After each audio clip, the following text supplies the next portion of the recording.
Mula sa intensive care unit, ibabalik na po sa isang pribadong kwarto sa ospital si Senadora Miriam Defensor Santiago dahil sa paganda ng kanyang lagay. Nagpasalamat naman ang senadora sa lahat naman nagpaabot ng pagbati at dasal sa kanya. May ulat on the spot si Jam Sisante. Jam! Rafi, Connie, bumuti ng araw yung lagay ni Senador Miriam Defensor Santiago at hinihintay na lang daw yung doktor bago siya ilipat sa pribadong kwarto mula sa ICU.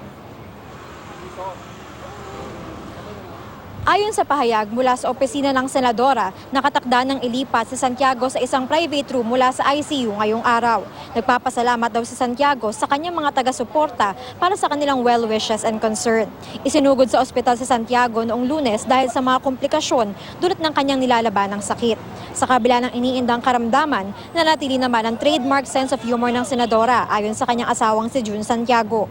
Noong nakaraang linggo, sumulat si Santiago kay Senate President Franklin Drilon upang sabihing mananatili siyang naka-medical leave. Nagdulot daw kasi ng side effect na anorexia ang isa sa kanyang mga gamot. Ang anorexia ay isang kondisyon kung saan hindi makatanggap ng pagkain ng katawan kaya nangihina daw ang senadora. Unang inanunsyo ni Santiago na meron siyang stage 4 lung cancer noong July 2014. Rafi, sa ngayon ay naghihintay na lang tayo ng updates ukol dun sa lagay ng senadora mula sa kanyang opisina. Rafi? Jam, magkakaroon ba ng medical bulletin tungkol sa lagay ng senadora?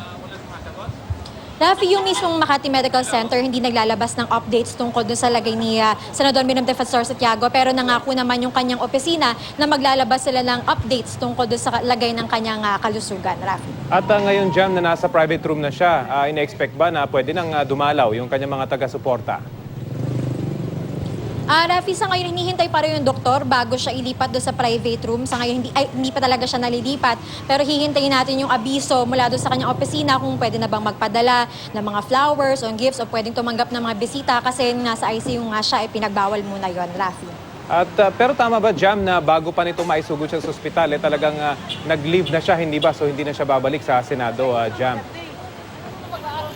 Yes, Rafi, actually matagal nang hindi nakakadalo ng session sa Senado itong si Senadora Miriam Defensor Santiago. Bago pa man niya inanunsyo na meron siyang cancer, ay meron naman siyang iniinda doon na chronic fatigue syndrome. So talagang madalas na siyang mag-absent at hindi na siya nakakadalo. So ever since that, hindi na siya nakakadalo ng Senate, bagamat nagpa-file pa rin siya ng bill at kapag may mga malalaking hearing ay dumadalo pa rin sa Senador Santiago. Rafi. Okay, maraming salamat, Jam Sisante.